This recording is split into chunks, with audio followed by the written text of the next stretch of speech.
siang, nama saya Franky Samuel dengan NIM 200111390.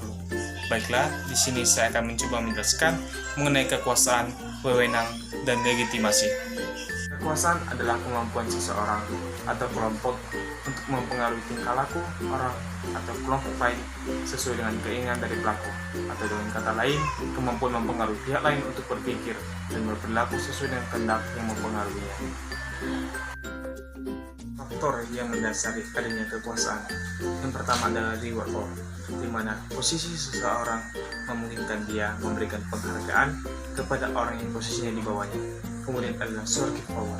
Surrogate power adalah kekuasaan untuk memberikan hukuman atau kebalikan dan sisi negatif dari reward power. Kemudian ada legitimate power. Legitimate power adalah kekuasaan yang sah, adalah kekuasaan yang diperoleh melalui legitimasi.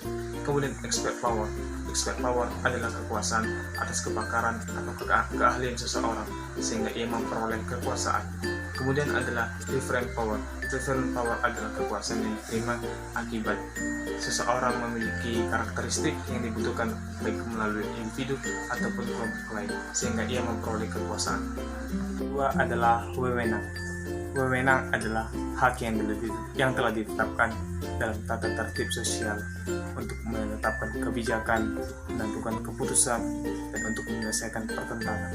Adapun bentuk-bentuk wewenang terbagi atas 3, yaitu yang pertama, wewenang karismatik. Wewenang ini didasarkan pada kemampuan khusus atau wahyu seseorang. Kedua adalah wewenang tradisional. Wewenang ini tidak didasarkan pada kemampuan khusus, melainkan hubungan keluarga adalah faktor utama dari wewenang tersebut. Ketiga adalah wewenang rasional atau legal. Wewenang yang disandarkan pada sistem hukum. Sistem hukum tersebut harus dilihat apakah bersandar melalui agama, tradisi, ataupun hukum negara maupun yang lainnya. Pemerintah terbagi atas 2. Yang pertama dalam arti sempit dan dalam arti luas. Dalam arti sempit adalah hak untuk menjalankan suatu urusan pemerintahan. Dalam arti luas mengandung arti hak untuk dapat secara nyata mempengaruhi keputusan yang akan diambil oleh instansi pemerintah lain. Terakhir adalah legitimasi. Legitimasi adalah penerimaan dan pengakuan dari masyarakat terhadap seseorang atau penguasa untuk memerintah, membuat dan mengatur atau melaksanakan keputusan.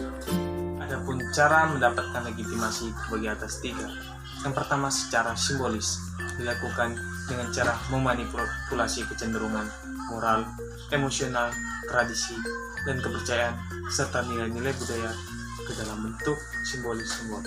Kemudian adalah prosedural, dilakukan dengan cara sah seperti menyelenggarakan pemilu dalam memutuskan pemimpin daerah. Kemudian adalah material, dilakukan dengan cara menjanjikan dan memberikan kesejahteraan material pada masyarakat seperti menjamin ketersediaan bahan pokok, fasilitas kesehatan dan pendidikan, dan yang lain-lain. Selanjutnya adalah perbedaan kekuasaan, kewenangan, dan legitimasi. Kekuasaan adalah kemampuan seseorang untuk mempengaruhi orang lain agar sesuai dengan keinginannya. Kewenangan adalah hak untuk memerintah, sedangkan legitimasi adalah pengakuan dari masyarakat terhadap seseorang untuk memerintah. Baiklah, itu saja presentasi dari saya. Lebih dan kurang saya mohon maaf. Selamat siang.